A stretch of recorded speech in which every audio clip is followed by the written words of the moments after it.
एक बार की बात है। दो खूबसूरत सी लड़कियां थीं, जिनका नाम प्रिया और रिया था। प्रिया और रिया बचपन से ही बहुत अच्छी दोस्त थी।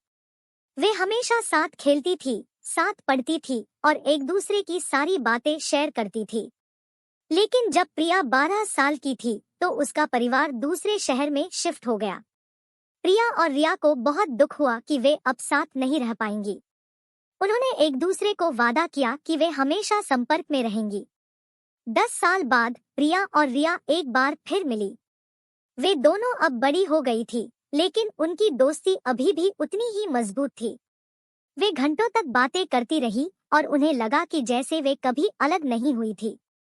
प्रिया और रिया ने एक दूसरे को अपने जीवन की सारी बातें बताईं। उन्होंने अपने करियर, अपने परिवार और अपने सपनों के बारे में बातें की। वे बहुत खुश थी कि वे फिर से मिल पाई थी और उनकी दोस्ती फिर से शुरू हो गई थी। प्रिया और रिया जानती थी कि चाहे कितना भी समय बीत जाए, उनकी दोस्ती कभी नहीं टूटेगी। वे हमेशा एक दूसरे के लिए मौजूद रहेंगी और एक दूसरे का साथ हमेशा देंगी। एक बार की बात है, एक छोटे से शहर में रहती थी एक सुंदर सी लड़की, जिसका नाम गुड़िया था। गुड़िया को बचपन से ही खेलना बहुत पसंद था और वह अक्सर अपने मोहल्ले के पार्क में जाकर खेलती थी। पार्क में एक बड़ा सा मैदान था, जहां बच्चे खेलते थे। गुड़िया को मैदान में खेलना बहुत पसंद था।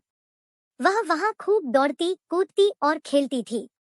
एक दिन गुड़िया पार्क में खेल रही थी कि उसे कुछ बच्चे खेलते हुए दिखाई दिए। बच्चे एक बड़े से गेंद से खेल रहे थे और वे खूब हंस रहे थे।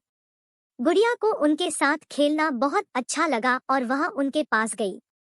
बच्चों ने गुड़िया को अपने साथ खेलने के लिए बुलाया और गुड़िया भी उनके साथ खेलने लगी। वे सभी मिलकर खूब हंसे और खेले। गुड़िया को नए दोस्त मिल गए थे और वह बहुत खुश थी। वह जानती थी कि वह अब और अकेली नहीं थी और वह हर दिन पार्क में आएगी और अपने नए दोस्तों के साथ खेलेगी।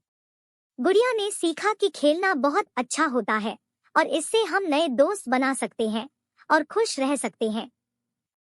वह हमेशा अपने नए दोस्तों के साथ खेलने के लिए बेताब रहती थी।